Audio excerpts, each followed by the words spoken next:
दोस्तों, क्या आपने कभी ऐसा सुना है कि कोई इंसान दीवार के आर पार हो जाए और फिर अचानक गायब हो जाए? ये कहानी किसी फिल्म की नहीं, बल्कि एक सच्ची घटना है जो हाल ही में मेरे परिवार के साथ घटी। कुरुक्षेत्र के एक छोटे से रेलवे क्वार्टर में जो हुआ, उसने सबको हिला कर रख दिया। क्या ये कोई भूत या साया था या कुछ और?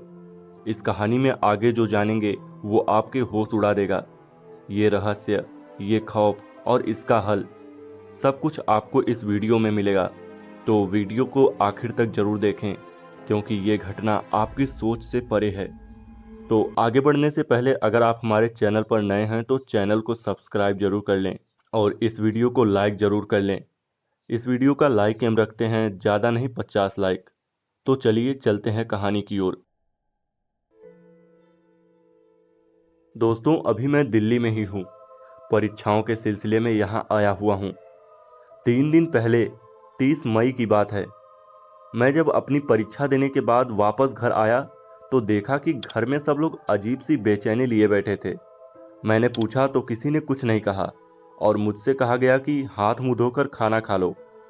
और मैं भी बिना किसी बात को सोचे अगले दिन की परीक्षा के बारे में सोचता हुआ हाथ मुंह धोकर थोड़ा खाना खाया और फिर आराम करने चला गया।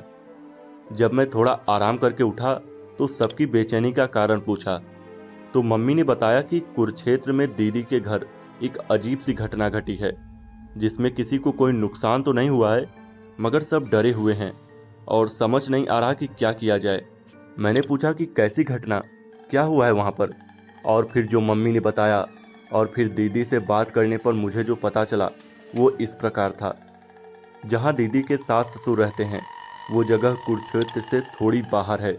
वैसे तो दीदी और जीजाजी दिल्ली में ही रहते हैं, मगर उनके सास ससुर वहाँ कुरुक्षेत्र में रहते हैं, क्योंकि वो रेलवे में कर्मचारी हैं और कुरुक्षेत्र से आगे एक छोटे से स्टेशन का सारा कार्यभार संभालते हैं।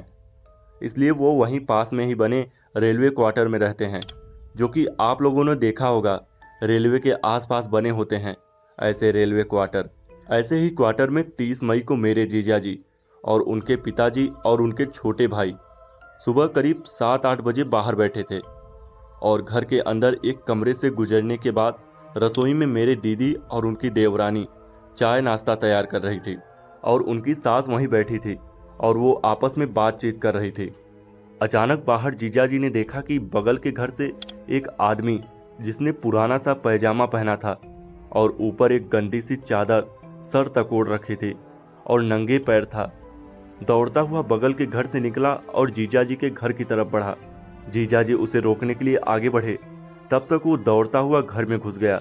पीछे से उसके पीछे जीजाजी, उनके भाई और उनके पिताजी भी उसे पकड़ने के लिए दौड़े। तब तक वो रसोई की तरफ बढ़ गया, जिसे देखकर दीदी और उनकी देवरानी के साथ उनकी सास भी चिल्ला पड़ी। मगर वो आदमी दौड़ता हुआ रसोई की दीवार में ईंटों से बनी जाली के तरफ, जिसमें मुश्किल से 4 या 5 आधी ईंट के बराबर झरोखे बने थे, वहां बढ़ गया और जैसे दीवार को पार करता हुआ बाहर निकल गया और गायब हो गया। और उसको वहां मौजूद सभी लोगों ने देखा और डर की वजह से कुछ देर के लिए सब सुन्न पड़ गए। मेरी दीदी और उनकी देवरानी को तो बुखार आ गया। जो देखा उसे झुठला भी तो नहीं सकते थे और किसी को बता भी नहीं सकते थे। दीदी के ससुर ने बताया कि यहाँ अक्सर रात को कई लोग जो रेल दुर्घटना के शिकार हुए हैं और उन्हें घूमते हुए उन्होंने ही नहीं, आसपास वालों ने भी देखा है। मगर इस तरह की मुसीबत तो वहाँ आसपास वालों ने भी नहीं देखी होगी। अगर किसी को बताया तो लोग समझेंगे कि हम अफवाह फैला रहे हैं। इस बात को उन्होंने अपने घर तक ही रखने का फैसला किया और आसपास रहने वाले केवल 3 या 4 घर हैं रेलवे कर्मचारियों के, उन्हें भी कुछ नहीं बताया। मगर किसी अच्छे और काबिल आलिम की तलाश कर रहे हैं, ताकि अपने घर की सुरक्षा और इस घटना का मूल कारण पता लगा सकें। जीजा के पिताजी ने दीदी, जीजा और उनके छोटे भाई को दिल्ली भेज दिया है और जब तक समस्या हल न हो जाए वहां न आने की सलाह दी है। पता नहीं इस वक्त वहां क्या चल रहा होगा, मगर यह घटना कोई इतनी साधारण नहीं कि रोज घटती हो।